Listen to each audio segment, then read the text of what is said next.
Hello बच्चों, स्वागत करता हूं आपका अपना प्ले स्टोर पर एक ऐप जो है स्टेबल क्लास के नाम से। देखिए, उस पर फ्री कोर्स के लिए एक वीडियो लेक्चर प्रोवाइड कर रहे हैं आपको। जिन बच्चों ने हम पे भरोसा करके हमारा ऐप डाउनलोड करके इंस्टॉल किया है और उस पर सिलेबस खरीदने वाले हैं आप, तो उसके लिए हम फ्री वीडियो लेक्चर एक प्रोवाइड कर रहे हैं। देखिए, पहला कॉन्सेप्ट मैं समझाता हूँ क्या है। किरचॉफ्स लॉ क्या है? Kirchhoff's law, Kirchhoff first law. देखिए, इलेक्ट्रिक सर्किट को सॉल्व करने का एक लॉ है जिसमें हम क्या कह सकते हैं, किरचॉफ ने दो लॉ दिए थे, किरचॉफ फर्स्ट लॉ और Kirchhoff second law. Kirchhoff first law जो है बोर्ड एग्जाम में बहुत ही ज्यादा इंपॉर्टेंट है। कई बार मार्क्स लेके आते हैं बच्चे इसको लिखकर, कई बार बोर्ड एग्जाम में ये आया हुआ है। इंपॉर्टेंट से भी इंपॉर्टेंट समझिए, ठीक है। तो क्या है, किरचॉफ फर्स्ट लॉ के नाम से भी ये आता है, किरचॉफ करंट लॉ के नाम से भी ये आता है, किरचॉफ जंक्शन लॉ के नाम से भी ये आ जाता है। समझ में आ गई बात? ये तीनों नाम से बोर्ड एग्जाम में कई बार आया हुआ है, Kirchhoff first law, Kirchhoff junction law और किरचॉफ करंट लॉ। क्लियर है? होता क्या है वो ध्यान से समझिए, होता क्या है ध्यान समझिए। इससे पहले मैं आपको समझाऊंगा कि जंक्शन क्या है। क्या समझाऊंगा कि जंक्शन किसको बोलते हैं। तो याद रखो, अगर मैं दो तार को आपस में जोड़ दूं, मान लो दो तारों को यहां पे आपस में जोड़ दिया, तो यहां पे यहां पे एक जंक्शन बना, लेकिन इसको हम जंक्शन नहीं बोलेंगे क्योंकि करंट को निकलने के लिए रास्ता तो एक ही है, रास्ता तो एक ही है। जंक्शन हम तब इसको बोल सकते हैं जब करंट को निकलने के लिए बहुत सारे रास्ते मिल जाए। देखिए, अगर मैंने दो तारों को जोड़ भी दिया और इस तार में करंट फ्लो कराई, तो करंट देखिए ऐसे जाएगी, इस टाइप से जाएगी, ये रास्ता इसको मिलेगा। रास्ता तो अलग नहीं हो रहा, इसका मतलब यहाँ पे जंक्शन नहीं है। अगर मैं इसको क्या काम करूं, जंक्शन बना दूं। जंक्शन बनाने का मतलब है अगर मैं तीनों तारों को यहां पे जोड़ दूं, तीनों तारों को यहां पे जोड़ दूं और मैं ये कहूं कि धारा इसमें प्रवाहित हो रही है, यहां पे फ्लो हो रही है, तो जैसे ही करंट आगे जाएगी यहां पे, तो उसको जाने के लिए दो रास्ते मिलेंगे। अब ये कंफ्यूज है धारा, करंट कि इस रास्ते से जाए, इस रास्ते से जाए। तो याद रखना, जंक्शन तभी कहलाएगा, जंक्शन तभी कहलाएगा जब करंट को निकलने के लिए बहुत सारे रास्ते मिल जाए। तो कह सकते हैं जंक्शन बनने के लिए तीन या तीन से ज्यादा वायर्स की रिक्वायरमेंट होती है। जैसे हमने तीन वायर्स, एक वायर्स, एक वायर्स, एक वायर्स, तीनों वायर्स को हमने एक जगह जोड़ दिया। इसका मतलब यहां पे क्या बन गया है, ये पॉइंट जो बना आपका, ये वाला पॉइंट, ये जो पॉइंट आपका बना, इसी का नाम है जंक्शन। क्या नाम है? जंक्शन। लेकिन जब हम दो तारों को जोड़ते हैं तो रास्ता एक ही होता है करंट को जाने का, ये जंक्शन नहीं है। समझ में आ गई? जंक्शन क्या होता है, जब तीन या तीन से ज्यादा वायर आपस में जोड़ देते हैं तो करंट को निकलने के लिए दो या दो से ज्यादा रास्ते मिलते हैं। वही पॉइंट पे क्या कहलाते हैं, जंक्शन कहलाते हैं, जैसा कि इसमें दिखाया गया है। चलिए अब लॉ को समझते हैं। लॉ है क्या? देखिए, मान लीजिए, मैं अभी समझाऊंगा जो लिखा हुआ है, पहले आप मेरी तरफ ये ध्यान सुनिए। मान लीजिए मैंने एक जंक्शन यहां पे बनाया। क्या बनाया? ये जंक्शन मैंने बनाया, एक जंक्शन है। जंक्शन यानी कि यहां पे मैंने बताया था ना अभी आपको, जंक्शन कब बनता है, जब तीन या तीन से ज्यादा तार आपस में जोड़ दिए जाते हैं। तो मैंने यही किया, कितने तार जोड़ दिए, देखिए 1 2 3 4 5 6, 6 तार मैंने यहां पे जोड़ दिए। और मैंने आपसे ये कहा, अगर इस तार के अंदर करंट जा रही है I1, इस तार के अंदर करंट जा रही है I2, इस तार के अंदर करंट जा रही है I3, इस तार से करंट जा रही है I4, इस तार से करंट जा रही है I5, ठीक, इस तार से करंट जा रही है I5,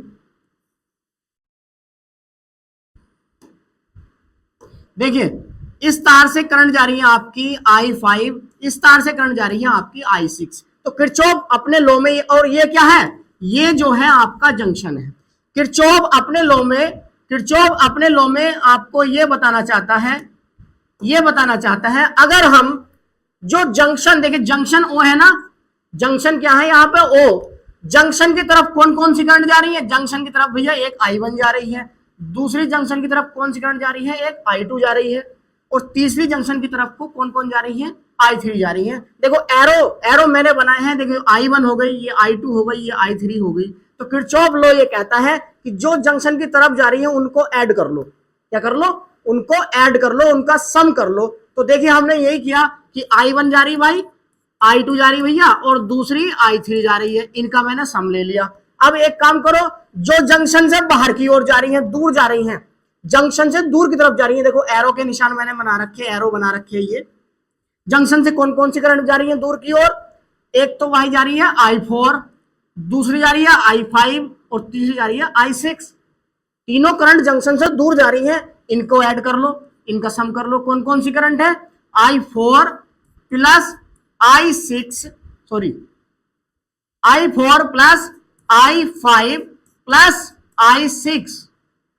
हमने क्या काम किया, जो जंक्शन से जंक्शन की तरफ को आ रही थी, गोइंग टूवर्ड्स द जंक्शन, जो करंट जंक्शन की ओर को आ रही थी उनको ऐड कर लिया, ये रख लिया, और जो करंट जंक्शन से दूर जा रही है उनको ऐड कर लिया, आपस में रख दिया बराबर। बस यही तो किरचॉफ लॉ कहना चाहता है, क्या कि जो करंट जंक्शन की ओर आती है उनका सम, उनका ऐड, और जो करंट जंक्शन से दूर जाती है उनका सम आपस में इक्वल होता है। भाई इक्वल क्या होता है? Equal.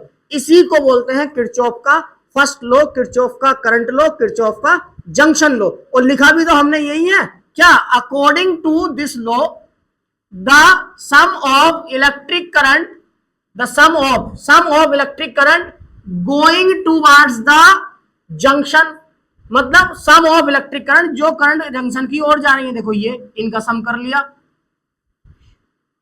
Is always equal to, हमेशा इक्वल होगा, sum of electric current, sum of electric current कौन सा? Going away from the junction, जो करंट जंक्शन से दूर जा रही है, देखो कौन कौन सी, एक करंट ये जा रही है, एक करंट ये जा रही है, एक करंट ये जा रही है, इनका सम। ठीक है, ये है किरचॉफ का फर्स्ट लॉ। अच्छा, कभी कभी इसको हम दूसरे तरीके से भी लिख सकते हैं। कैसे भैया? एक काम कर लेना, क्या काम करना है देखिए, सुनिए आप सभी, इसको ऐसे लिखो I1, इसको इस टाइप से लिखो। देखो मैं बताऊं, बहुत हल्के तरीके से बता सकता हूं मैं, क्या है सुनिएगा।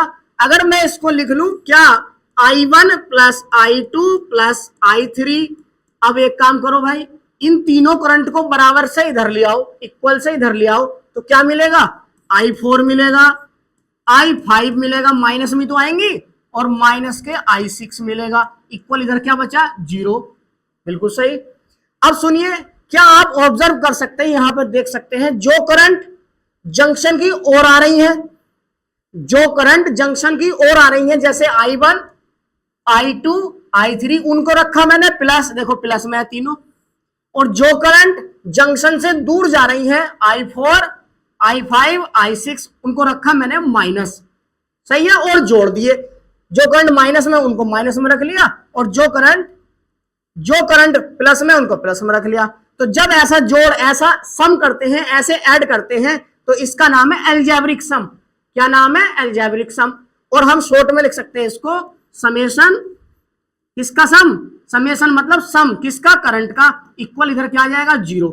तो हम ये लिख सकते हैं, क्या लिख सकते हैं इसको शॉर्ट में, ऐसे भी लिख सकते हैं, और डेफिनेशन में ये बता देंगे, the algebraic sum of all currents. देखिए डेफिनेशन में हम ये बता सकते हैं, क्या बता सकते हैं? According to this law, according to this law, ठीक, इन्वर्टेड कॉमा शुरू कर दो, the algebraic sum of all currents,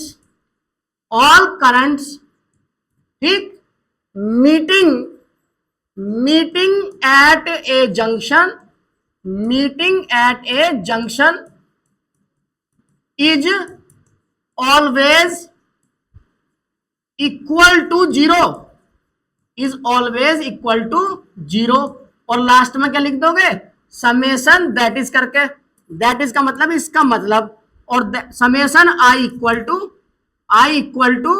0, ये लिख दो। समझ में आ गई बात? नहीं तो इस लॉ को हम कैसे बताएं? या तो हम ऐसे बताएं, the sum of electric currents going towards the junction की ओर जाने वाली करंट्स का सम, और is always equal to sum of electric current going away from the junction से दूर जाने वाली करंट का सम, ठीक, इक्वल होता है। या हम इसको ऐसे बताएं, कैसे?